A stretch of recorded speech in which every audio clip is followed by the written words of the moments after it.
Before we dive into today's episode, let me pose a question. How do you distinguish between someone who's mentally ill and someone who's perfectly sane? And suppose you found yourself locked away in a psychiatric ward. How would you prove your sanity?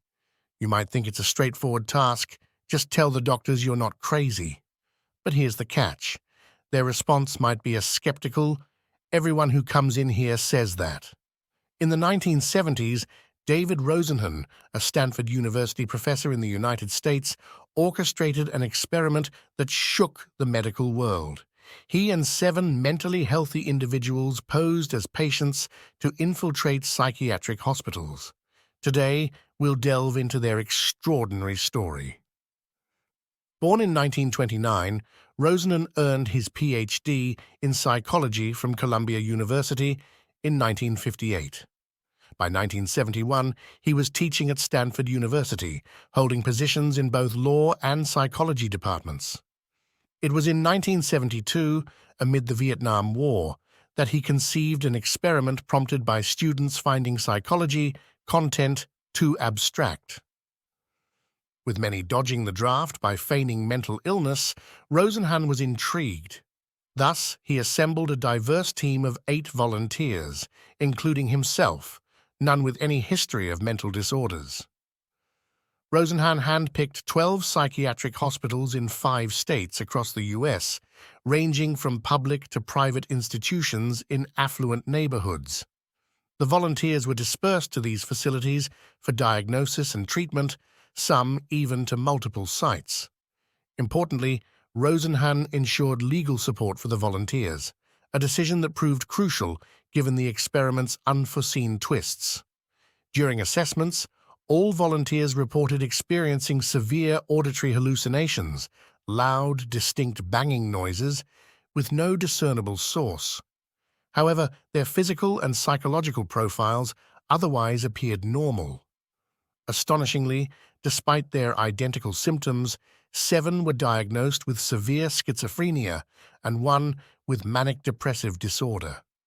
Rosenhan's plan was for the volunteers to document their experiences within the hospitals, feign recovery, and seek discharge as supposedly cured individuals.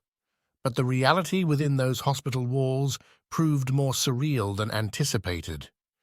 Every move the volunteers made was scrutinized, from mundane activities like bathing to interactions with staff.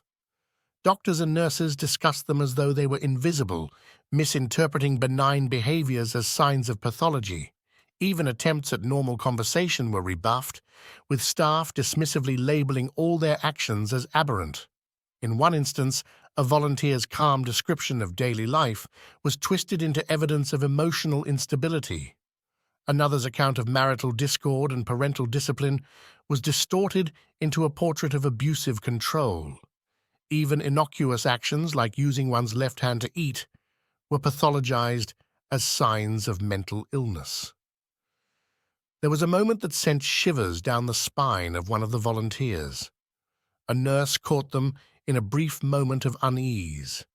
The volunteer feared that their cover might be blown, revealing their true identity. But what happened next was unexpected. Instead of asking questions or trying to understand, the nurse hastily scribbled something on the medical record. It was as if the truth didn't matter. All that mattered was maintaining the illusion of illness.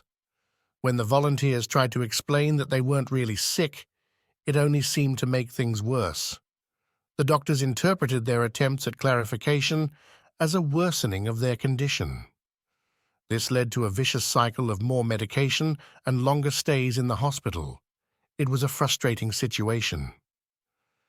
Despite their best efforts to prove their sanity, the volunteers found themselves trapped in a system that refused to see reason. Each attempt to refute their diagnoses seemed to only deepen their entrenchment in the psychiatric system. It was a stark reminder of how difficult it could be to challenge the status quo, especially in an environment where skepticism was met with suspicion.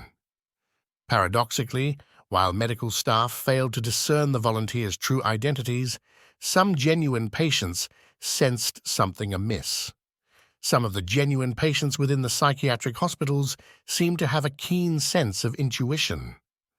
They could somehow see through the facade that the volunteers had meticulously crafted. One patient in particular had the courage to confront a volunteer directly, questioning their supposed madness outright. Amidst this confusion, the volunteers realized that many patients labeled mentally ill were merely victims of neglect and mistreatment. As they discreetly disposed of their medications, the volunteers were stunned to find genuine patients doing the same. Yet, once affixed with the label of mental illness, it proved near impossible to shed. Friends and family bought into the diagnosis, and the volunteers themselves began exhibiting behaviors consistent with psychiatric stereotypes.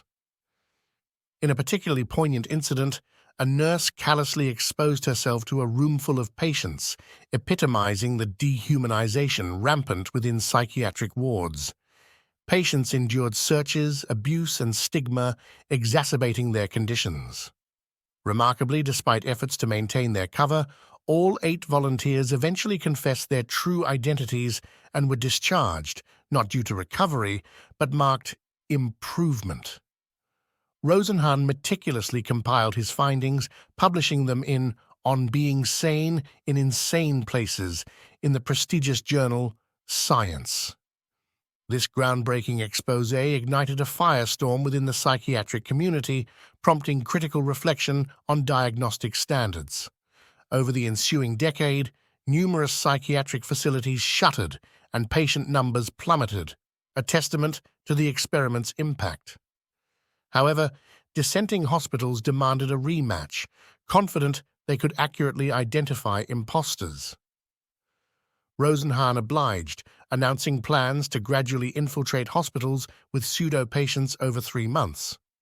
Yet when one hospital proudly claimed to have spotted 41 imposters, Rosenhan revealed that no pseudo-patients had been deployed. Thus, the psychiatric community was left grappling with the fundamental question: how do we distinguish sanity from madness? The history of mental illness diagnosis is a tale of evolving paradigms.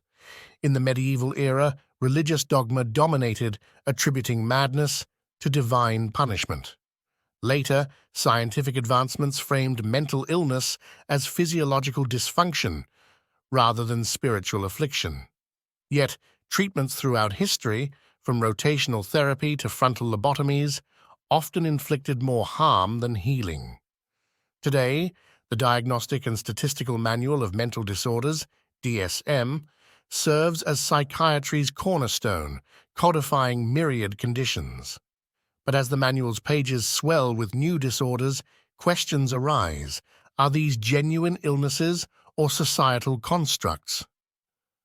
Renowned psychiatrist Thomas Szasz contends that mental illness lacks biological evidence, suggesting it may be a cultural invention.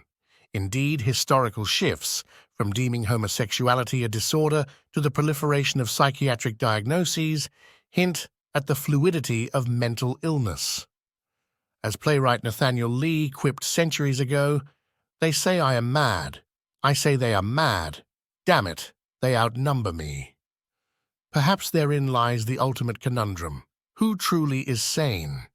Until next time, farewell.